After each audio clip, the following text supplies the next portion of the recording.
요즘 제 주변을 돌아보면 고난 중에 있는 분들을 참 많이 보게 됩니다. 얼마 전 다녀온 장례식의 경우에도 자녀를 먼저 하나님께 보내고 또다시 오래지 않아서 남편을 하나님께로 보낼 수밖에 없는 상황이었습니다. 그분과 함께 남편의 죽음을 준비하면서 병원 신방인과 또 임종 예배 그리고 장례 예배를 치르면서 지척에서 아픔 가운데 있는 분들을 보게 되어 마음이 무척이나 힘들었던 경우가 있었습니다. 또 어떤 분의 이야기를 전해 듣고 기도 중에 있는데 오래전 자녀를 먼저 보내고 근래에 남편이 항암 치료 중인 데다가 또 다른 자녀마저 시한부라고 하는 소식을 듣고 무척 힘겨워한다는 소식이었습니다. 그 소식을 듣고 그저 한숨만 나오는 안타까움에 솔직히 어떻게 위로해야 할 수 있을지 고민하는 시간을 갖고 있는 중입니다. 전화를 드렸지만 전화는 받지 않으시고 여러 상황 가운데서 하나님, 어떻게 하면 그분에게 하나님의 위로를 전할 수 있을까요? 하는 기도하는 마음 중에 아마 오늘 이렇게 고난 가운데 위로에 대한 말씀을 전하게 된 것 같습니다. 비단 제 주변의 이야기만 있을까요? 건강하게 잘 지내는 줄 알았는데 어느 날 갑자기 검사를 받다가 시간이 얼마 남지 않는 시한부라는 사실을 듣게 되었다면 여러분은 그 사실을 감당할 수 있겠습니까? 오랫동안 경제적인 압박에 시달리면서 언제쯤 숨통이 트일지 감당하기 쉽지 않은 그런 상황 속에서 한숨만 내쉬고 눈물을 흘리는 분들도 또 얼마나 많으실까요? 오랫동안 임신하지 못하고 여러 번의 시술에도 결과 없이 답답한 마음을 보내는 날들이 원망스러운 분들도 많이 계십니다. 하나님께서 오랫동안 침묵하고 계신다고 생각되어서 마음에 큰 상처와 아픔을 가지신 분들도 이곳에 계실 거라 믿습니다. 이런 분들을 만나게 되면 우리는 어떻게 이분들을 위로할 수 있을까요? 따뜻한 말 한마디 그리고 손을 잡아주면서 격려하는 행동들이 그분들에게 얼만큼 위로가 될지 솔직히 잘 모르겠습니다. 때론 그 고통을 겪고 있는 분과 만나는 것을 두려운 마음으로 마주하기도 합니다. 나에겐 그분을 위로할 힘이나 준비가 아직 안 돼 있다라고 생각이 되기 때문일 것입니다.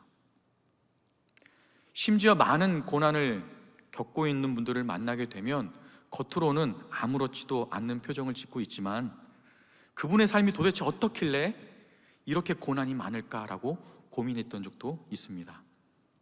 혹시 우리가 알지 못하는 죄를 지어서 하나님의 벌을 받는 것은 아닐까라는 생각을 감히 입 밖에는 내놓지 못하지만 마음속으로 그분의 상황들을 살펴보며 안타까워하는 경우도 있겠죠. 도무지 그 많은 고난을 이해할 수 있는 방법이 없기 때문일 것 같습니다. 신약 성경에 나오는 사람들 중에 고난을 받은 사람들이 참 많이 있죠. 그 중에 대표적인 인물을 한 사람 이야기한다면 바울을 들 수 있을 것 같습니다. 바울은 그런 면에서 고난을 받았다라는 그 경험 때문에 하나님의 벌을 받고 있는 건 아닌가라고 하는 오해를 받기에 충분할 정도로 많은 고난을 경험했던 사람입니다. 그가 얼마나 많은 고난을 받았는지 그를 대적하던 사람들이 바울을 공격하는 수단으로도 그 고난을 이용했습니다. 우리가 잘 아시다시피 바울이라는 사람은 다메섹으로 가는 그 길 위에서 예수님을 만난 이후에 복음을 전하기 위해 사는 모든 날 동안에 수많은 고난을 겪었던 사람이죠. 40의 하나를 감하는 매, 다시 말하면 39대의 매를 여러 번 맞았고 감옥에도 갇히고 여러 번 돌에 맞아 죽을 뻔한 상황도 경험했습니다. 그의 이러한 고난의 시간들을 살펴보면 과연 그가 하나님께서 보내신 사도가 맞는지 의심이 들기에 충분할 것입니다. 그래서 고린도 교회에 있던 바울의 대적자들은 바울이 겪은 고난으로 인해서 그가 사도로서는 부적합하다라고 생각하면서 사도직 자체를 부인하는 근거로 삼고 공격했던 것입니다. 그런 그들에게 바울은 고린도 후서를 보내서 고난이 자신의 사도직을 부인할 근거가 아니라 도리어 하나님을 위로를 경험한 큰 증거로 고백하면서 고난을 찬양하며 대적들의 말에 반박하고 있는 것이 오늘 우리가 함께 대하는 고린도후서의 이야기입니다. 그렇다면 우리가 함께 읽었던 바울의 이야기들 중에 우리가 함께 읽었던 본문의 핵심적인 내용을 한번 살펴보면 좋을 것 같습니다. 첫 번째로 본문에서 바울의 핵심은 다음과 같습니다. 하나님께서는 우리의 참된 위로자가 되신다라는 겁니다. 함께 고린도후서 1장 3절 말씀을 읽어볼까요? 같이 읽습니다. 찬송하리로다. 그는 우리 주 예수 그리스도의 하나님이시요 자비의 아버지시요 모든 위로의 하나님이시며. 바울은 하나님께서 모든 위로의 하나님이라고 지칭하면서 위로의 하나님께서 모든 환난 중에서 우리를 위로하실 분이라고 말하고 있습니다. 바울이 그렇게 말한 근거는 하나님이신 예수님 그리스도가 이 땅에 사람으로 오신 사건 때문일 것입니다. 예수 그리스도는 이 땅에서 사람으로 오셔서 33년 동안 공생애를 겪으면서 인간이 겪게 되는 모든 희노애락을 다 경험하셨던 분이십니다. 그래서 모든 고난 중에 있는 사람을 능히 위로하실 수 있는 분이라고 알고 있습니다. 바울은 그런 예수님에 대한 깊이 있는 이해가 있었기 때문에 하나님께서 우리의 참된 위로자가 될 수 있다라고 말하는 거죠. 하나님은 이 세상을 창조하시고 사람을 만드신 어딘가 저 멀리 계시는 창조주 하나님처럼 느껴질지 모르지만 그 창조주 하나님께서 이 땅에 사람의 몸을 입으시고 피조물의 삶을 경험하신 분이십니다. 그러기에 우리를 살펴서 온전히 위로하시는 참된 위로자가 되실 수 있는 것이죠. 그러면 바울은 어떻게 이러한 고백을 할 수 있었을까요? 바울은 당시에 매우 견디기 힘든 환난을 통과하면서 많은 위로와 구원의 손길을 경험했기 때문에 이런 고백을 할 수 있었습니다. 고린도후서 1장 8절 9절 말씀을 보면 형제들아 우리가 아시아에서 당한 환난을 너희가 모르기를 원하지 아니하노니 힘에 겹도록 심한 고난을 당하여 살 소망까지 끊어지고 우리는 우리 자신이 사형 선고를 받은 줄 알았으니 이는 우리로 자기를 의지하지 말고 오직 죽은 자를 다시 살리시는 하나님만 의지하게 하심이라 라고 말하고 있습니다. 바울이 아시아에서 겪었던 그 환난은 어떤 환난인지 성경에서는 구체적으로 언급되지 않습니다. 여러 학자들의 말에 의하면 에베소에서 짐승들과 함께 덤벼드는 사람들과 싸웠던 사건, 또는 은장색 데메드리오에 의한 소동의 사건, 또는 배가 난파되는 사건 등을 견해로 제시하고 있지만 정확하게 무엇을 말하고 있는지는 알 수가 없습니다. 다만 우리가 분명하게 알 수 있는 것은 그의 상황이 그는 살 소망이 끊어지고 사형 선고를 받은 것 같은 심각한 상황이었다는 겁니다. 그러나 바울은 그때 죽은 자를 다시 살리시는 하나님만 의지하는 법을 배우면서 하나님만이 참된 위로자가 되시는 것을 깊이 체험했던 것 같습니다. 그래서 깊은 고난 가운데서도 참된 위로자가 되시는 하나님을 고백할 수 있었던 것입니다. 그렇다면 본문의 두 번째 핵심은 어떤 걸까요? 이겁니다. 하나님으로부터 위로를 받은 자들은 모든 환난 중에 있는 자들을 능히 위로할 수 있다는 거죠. 함께 읽어볼까요? 고린도후서 1장 4절 말씀입니다. 있습니다. 우리의 모든 환난 중에서 우리를 위로하사 우리로 하여금 하나님께 받는 위로로서 모든 환난 중에 있는 자들을 능히 위로하게 하시는 이시로다. 아멘. 바울은 자신의 경험을 살려서 하나님의 위로를 받는 자는 능히 모든 환난 중에 있는 자들을 위로할 수 있다라고 말합니다. 바울에게 있어서 고난은 그리스도로 인하여서 위로받는 통로가 되었고, 그가 경험한 위로는 다른 환난 중에 있는 자들에게 다가가서 그들을 위로하고 그들을 세워가는 큰 능력이 되었습니다. 바울이 겪은 환난은 결코 가볍지가 않았죠. 여러 번 죽을 뻔했다라는 사실은 그가 죽지 않았다라고 하는 것을 말하기도 하지만 정말 죽을 정도로 큰 위험 가운데 놓였다라는 말도 됩니다. 엄청난 고통과 고난과 아픔을 그는 계속해서 경험하고 있었다라는 거죠. 그럼에도 그는 복음을 증거하면서 환난을 피해가지 않았음을 우리는 성경을 통해서 알 수 있습니다. 왜 그렇습니까? 그 환난을 통해서 하나님의 깊은 위로를 경험했기 때문에 그렇습니다. 바울은 그러한 경험을 통해서 다른 환난 가운데 있는 자들을 위로할 수 있는 능력을 계속 갖게 되었다라는 것들을 그는 고난을 통과하면 할수록 알게 되고 확인하게 되고 쌓았기 때문에 그 모든 사실들을 위로할 수 있는 자로 고백할 수 있었던 거죠. 바울은 더 나아가서 자신이 겪은 환난을 고린도 교회의 성도들에게 위로와 구원을 받게 하는 것이라고 선포합니다. 고린도후서 1장 6절에서 7절 말씀에 보면 이렇게 말씀하고 있죠. 우리가 환난 당하는 것도 너희가 위로와 구원을 받게 하려는 것이요 우리가 위로를 받는 것도 너희가 위로를 받게 하려는 것이니 이 위로가 너희 속에 역사하여 우리가 받는 것 같은 고난을 너희도 견디게 하느니라. 너희를 위한 우리의 소망이 견고함은 너희가 고난에 참여하는 자가 된 것 같이 위로에도 그러할 줄을 알미라. 바울이 이렇게 말한 이유는 자신이 겪은 환난이 그리스도와 연합된 상황에서 발생된 것이고 또 그로 인한 환난에서 이길 만한 위로를 경험했다고 생각했기 때문입니다. 그래서 바울은 고린도 교회에도 자신과 같이 그리스도와 연합되어 있기 때문에 그들이 겪는 환난도 두려워하지 말고 견딜 수 있는 이유가 반드시 있을 것이다 라는 격려를 하고 있는 것이죠.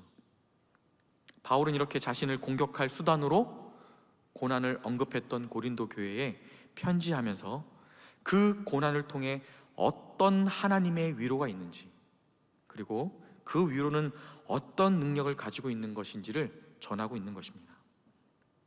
바울에게 있어서는 고난은 단순히 힘겹고 고통을 겪게 되는 경험이 아니었습니다. 그가 겪은 여러 번의 고난은 하나님께서 자기의 참된 위로자 되심을 명확하게 깨닫게 되는 시간이었습니다. 살 소망이 끊어져 사형 선고를 받은 자처럼 바울이 자신이 아닌 죽은 자를 다시 살리시는 하나님만 의지하게 만드는 복된 위로의 시간이 된 것입니다. 또한 바울에게 있어서 고난은 단순히 자신만 하나님의 위로를 체험하는 시간이 아니었습니다.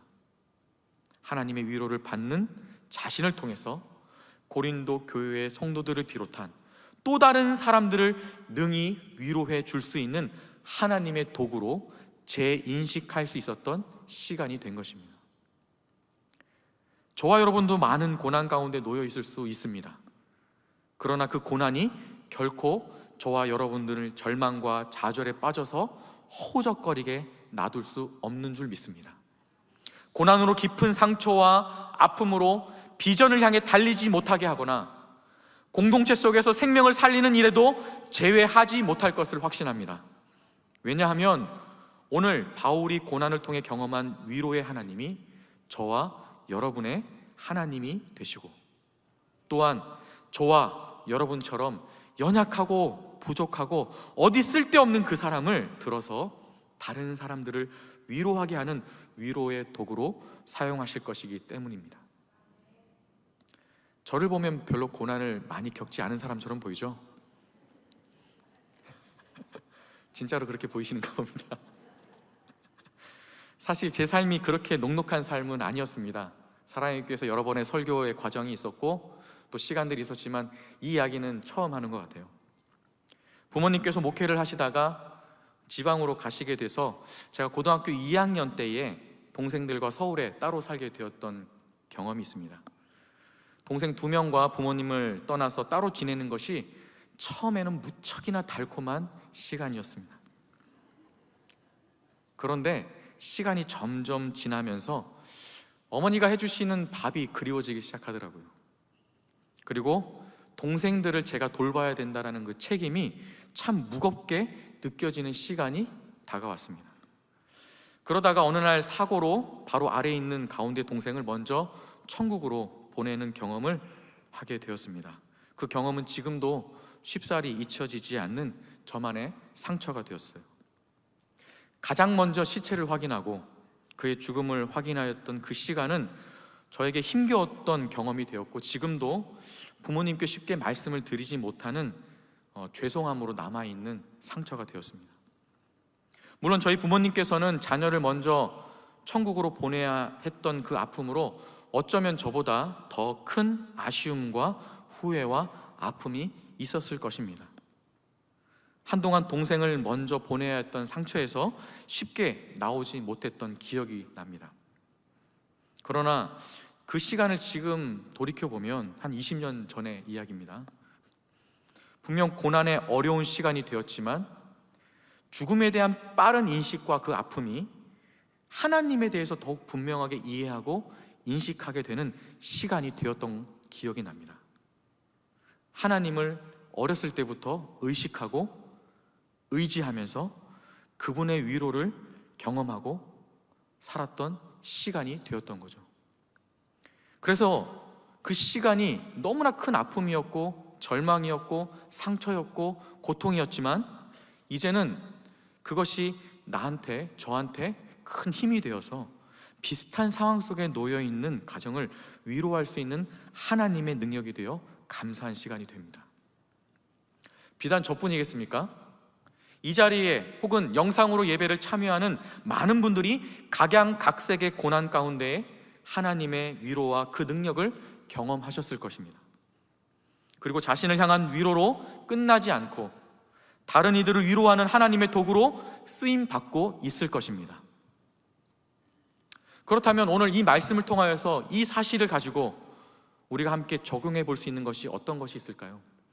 먼저 첫 번째입니다. 우리 같이 한번 읽어보도록 할까요? 시작. 우리는 어떤 고난 앞에서도 하나님이 우리의 참된 위로자 되심을 확신해야 합니다. 네, 어떤 고난 앞에서도 하나님이 저와 여러분들의 참된 위로자가 되심을 확신해야 합니다.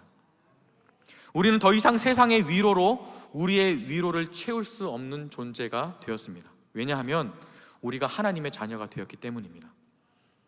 우리가 하나님의 자녀가 되었다는 것은 앞으로 어떤 고난 중에서도 하나님께서 우리의 위로자가 되실 것이란 확실한 보증입니다. 하나님께서 우리의 위로자가 되신다라는 확실한 보증은 더 이상 옛사람으로 채웠던 위로를 가지고 채울 수 없는 존재가 되어버렸다라는 의미이기도 합니다. 함께 읽어볼까요? 고린도후서 5장 17절 말씀입니다. 그런즉 누구든지 그리스도 안에 있으면 새로운 피조물이라. 이전 것은 지나갔으니 보라 새 것이 되었도다. 아멘. 우리는 이미 옛사람이 아닌 새 사람이 되었다라는 거죠. 그래서 세상에 어떤 좋은 위로라고 해도 하나님이 우리의 참된 위로자가 되심을 뛰어넘을 만한 위로가 있을 수 없습니다. 우리를 만족해 하는 위로는 하나님밖에 없다라는 것을 저와 여러분들은 이제 아셔야 되고 알았다라는 거죠. 다시 제가 서두에 말씀드렸던 장래 이야기로 잠시 돌아갔으면 좋겠습니다. 자녀를 먼저 하나님의 품으로 보내고 다시 남편을 하나님께로 보내는 그분의 마음을 세상의 어떤 것으로 위로할 수 있을까요? 한동안 그분과 연락이 잘 안 되었습니다. 자녀의 장례를 치르고 같이 있었던 카톡방에서도 탈퇴하시고 연락이 잘 안 되었어요. 한동안 연락이 잘 안 되는 그 가운데에 소문이 들렸습니다. 하나님에 대한 안타까움이 담긴 원망과 불평이 그분의 입술을 통해서 고백되었다는 이야기였습니다. 연락이 안 되는 가운데 저와 그분을 사랑하는 신앙 공동체가 할 수 있는 것이라곤 하나님께서 그분의 마음을 위로해 주시고 하나님이 그분의 참된 위로자가 되시기를 간구하는 기도밖에 없었습니다. 그것 외에는 그분의 빈 것 같은 그 마음을 채울 수 있는 것이 하나도 없었습니다. 마지막이 되었다라고 생각이 되었을 때에 그분이 저를 감사하게 불러주셨어요. 그리고 그분의 임종 예배와 남편의 얘기입니다. 임종 예배와 장례 예배 등을 함께 치르게 되었습니다. 나름 저의 경험한 고난이 있잖아요. 먼저 동생을 떠나보내는, 천국으로 보내는 그 아픔과 상처 있었기 때문에 저의 경험한 고난이 그분을 위로할 수 있을 거라는 생각을 하고 접근했던 것 같아요. 하지만 장례 예배를 치르고 시간이 지나면서 저는 그분의 참된 위로자가 될 수 없다라는 확신 가운데 있었습니다. 그리고 하나님께서 그분의 참된 위로자가 되어주심을 엿볼 수 있었습니다. 사람의 말이 아니라 하나님의 말씀이 그분으로 하여금 천국 소망을 품고, 미래가 아니라 바로 지금을 견디고자 하는 다짐하는 그분의 모습을 통해서 하나님께서 우리의 기도를 들어주시고 그분의 참된 위로자가 되어주심을 보게 되어서 참 감사한 시간이 되었습니다. 사랑하는 성도 여러분, 우리의 고난 중에 우리를 만족해 하고 온전케 하고 위로하는 분은 오직 하나님 한 분밖에 없습니다. 그 하나님으로 여러분들의 고난을 넉넉히 극복하시기를 바랍니다. 다른 것으로 채울 수가 없습니다. 이미 저와 여러분들은 하나님의 그 완전한 위로, 놀라우신 위로, 세상에선 찾아볼 수 없는 그 위로를 경험하신 분들입니다. 그 그릇에 세상에 어떤 것으로 담아서 채울 수 있겠습니까? 오직 하나님 한 분만 그것들을 채울 수 있는 분이신 줄 확신합니다. 두 번째로 우리는 같이 한번 읽어볼까요? 두 번째 같이 읽습니다. 우리는 하나님을 더 깊이 아는 일에 힘써야 합니다. 하나님께서 우리의 참된 위로자 되신다라는 확신은 우리가 하나님에 대한 바른 지식을 가지고 있을 때에 생깁니다. 왜냐하면 하나님에 대한 바른 인식이 잘못되었을 때 그 잘못된 자기 감정이나 사탄의 거짓으로 인해서 하나님에 대한 오해를 발생할 수 있기 때문에 그렇습니다. 고난 중에서도 하나님을 의지하고 도와주는 바른 하나님에 대한 이해는 바른 하나님에 대한 인식 가운데 줄 수 있습니다. 그래서 하나님께서는 우리의 참된 위로자 되신다라는 사실을 배우고 확신하는 일에 거하기를 원하고 계십니다. 그리고 우리가 그러한 일에 거한다면 우리는 어떤 고난 가운데서도 방황하지 않고 다시 일어설 소망과 위로를 얻을 수 있습니다. 어제 저녁에 제가 교리대학을 강의하는 시간이었습니다. 화요일 저녁에 교리대학을 강의하고 수요일 오전에 사역훈련을 하고 수요일 저녁에 수요 예배까지 하는 이 치열한 영적 전투의 현장은 저로 하여금 어저께 끝나자마자 빨리 집에 가야지 라고 하는 그런 마음으로 가득하게 하고 난 후에 강의를 할 수 있도록 했습니다. 그런데 교리대학이 끝마치는 그 시간에 한 청년이 저에게 다가오는 거예요. 순간 불안한 마음이 들었습니다. 이 청년이 질문을 하러 오는 것 같은데 그 표정이 심상치 않았어요. 내심 빨리 끝내고 빨리 집으로 돌아가서 설교 준비해야 되는데, 사역훈련 준비해야 되는데, 그런 마음 가운데 있는데 그 청년과 이야기를 하다 보니까요, 어느덧 시간이 40분이 넘게 대화를 하고 있었습니다. 그 청년의 이야기의 요지는 이것입니다. 근래에 깊은 고난과 분노가 있었는데 교리대학을 통해서 하나님에 대한 알미 더해지면서 생각이 바뀌고 작은 변화가 나타났다는 겁니다. 그 청년은 그동안 고난 중에 늘 침묵하던 하나님 때문에 불평과 원망이 늘 가득했고, 내 감정으로, 내 마음으로, 뜨거운 마음으로 하나님을 알 수 있는 방법이 없기 때문에 이성으로라도 하나님을 아는 방법을 끝까지 한번 가보자 노력했다라고 해요. 그런데 다시 한 번 더 그 마음의 그 갈급한 심령 때문에 하나님의 말씀 가운데 하나님을 다시 한 번 더 알아가고자 하는 마음 때문에 교리대학을 들어왔고, 단 2번의 수업 두 번째 수업이었거든요, 어저께. 단 2번의 수업 만에 하나님에 대해 배우면서 하나님을 알아가는 그 일로 인해서 이제는 자신이 하나님 앞에 나오기를 기다리시는 하나님이셨다라는 생각이 변화로 나타나서 위로를 경험하게 되는 겁니다. 말이 좀 어려웠죠?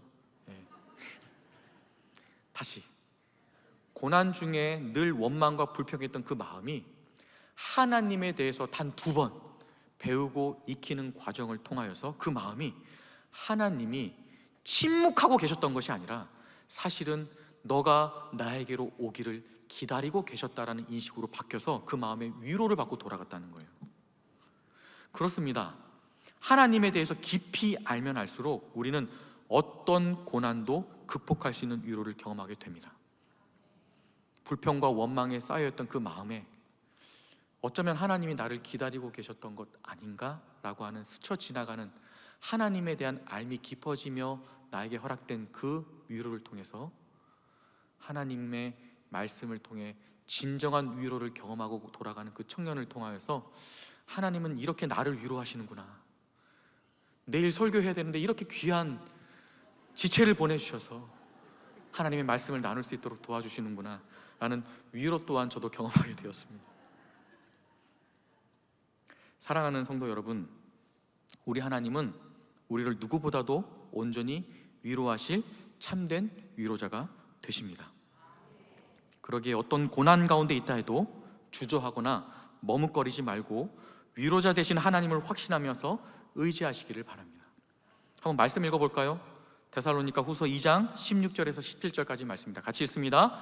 우리 주 예수 그리스도와 우리를 사랑하시고 영원한 위로와 좋은 소망을 은혜로 주신 하나님 우리 아버지께서 너희 마음을 위로하시고 모든 선한 일과 말에 굳건하게 하시기를 원하노라.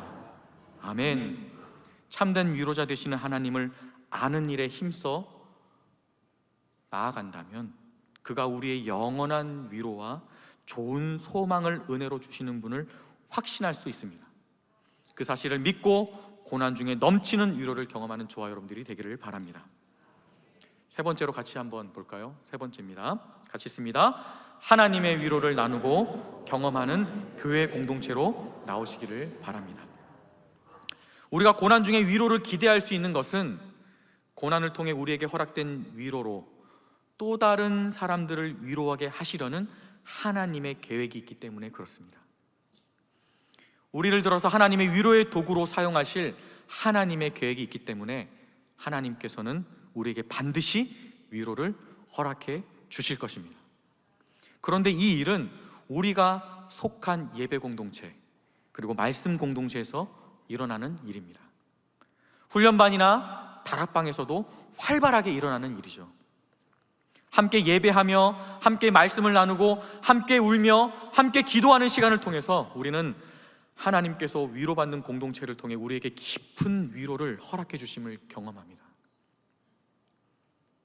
오늘도 사역훈련하는 가운데에 뜨겁게 기도하고 울며 외치는 시간들을 통해서 마음에 하나님이 주시는 위로를 가득가득 경험했던 시간을 경험했습니다.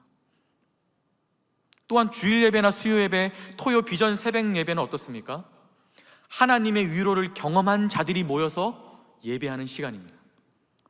온라인으로 경험하지 않고 현장에 나와서 예배할 때 주위를 한번 둘러보시길 바랍니다.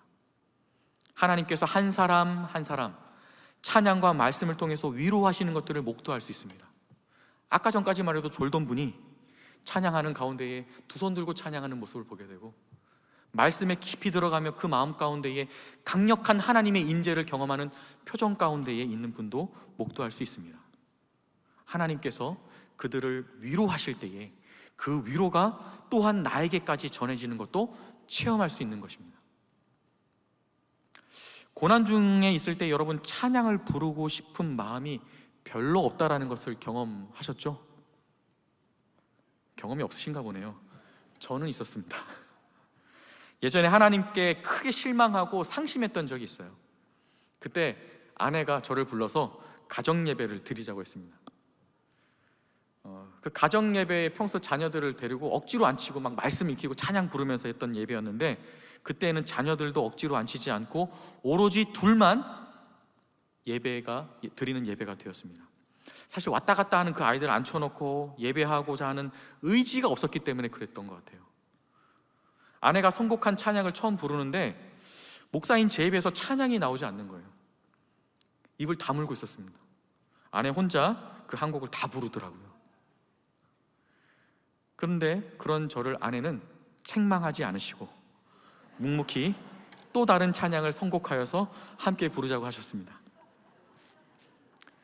두 번째도 여전히 저의 입에서는 찬양이 나오지 않았습니다. 그래도 목사인데 라는 마음이 들어서 입만 조금 뻥긋거리는 찬양을 시작하게 되었습니다. 그러자 평소 제 아내분이 그럴 분이 아니신데 또 그 찬양을 다 부르고 난 다음에 한 곡을 더 부르자고 하는 거예요. 그래서 제 마음에 참 불편한 마음이 들었습니다. 심지어 투덜거리고 왜 또 찬양을 하려고 이러면서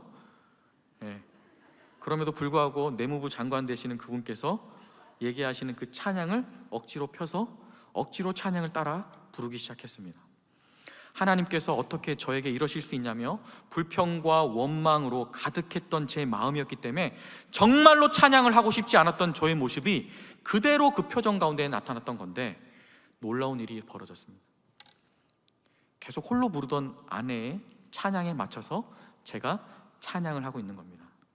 심지어 눈물 가득히 찬양하면서 우리 두 부부가 함께 하나님을 찬양하며 감사를 올려드리고 그 위로로 가득한 가정 예배를 처음 경험해 봤는데, 그 시간을 지금도 생생하게 기억하고 있습니다. 지금도 그때를 생각하면 울컥거리는 마음이 있어요. 그 찬양의 가사가 대단한 것도 아닙니다. 너의 마음을 위로한다, 내가 너의 아버지다, 그런 찬양이 아니었습니다. 그저 하나님은 어떤 분이신지 하나님 앞에 영광을 올려드리고 그분을 경배하고 송축하는 찬양이었음에도 불구하고 그렇게 눈물이 나고 하나님의 위로를 깊이 체험하는 시간이 되었습니다. 한동안 그 찬양을 가정 예배에서 부르면서 은혜를 나눴던 기억이 있습니다. 때론 우리는 고난을 경험하면서 하나님과 단절된 경험을 하면서 하나님께 원망과 불평을 쏟아놓을 때가 있습니다. 찬양을 하고 싶지 않은 마음으로 가득한 때도 있죠. 그런데 그럴 때일수록 교회 공동체에 나가야 됩니다. 말씀 공동체, 예배 공동체, 가정에서도 은혜 공동체, 다락방, 훈련 공동체, 여러분 그렇게 그 공동체로 나아가서 함께하는 그 사람들로 인하여 고난을 극복할 넘치는 위로를 경험할 수 있습니다. 사랑하는 성도 여러분, 하나님의 위로를 나누고 경험하는 교회 공동체에 깊이 동참하시기를 바랍니다. 이제는 더 이상 온라인 예배가 우리의 위로를 채울 수 없다는 것을 알 수 있습니다. 현장으로 나오셔야 됩니다. 현장에 나와서 함께 위로받은 자들을 목도하며 함께 위로를 전하며 하나님 앞에 영광의 예배를 올려드릴 때에 우리 눈앞에 보이는 수많은 고난과 염려와 근심은 사라지고 하나님의 위로로, 넘치는 위로로 경험되는 시간들을 체험하게 되실 겁니다.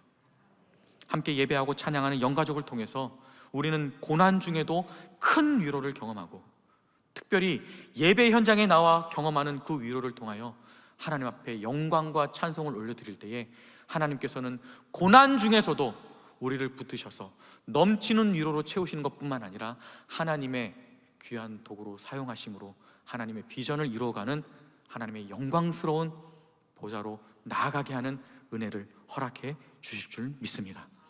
기도하겠습니다. 사랑하는 하나님, 우리에게 많은 아픔과 고통이 동반된 고난이 있습니다. 이 고난은 하나님이 아니시면 해결할 수 없음을 고백합니다.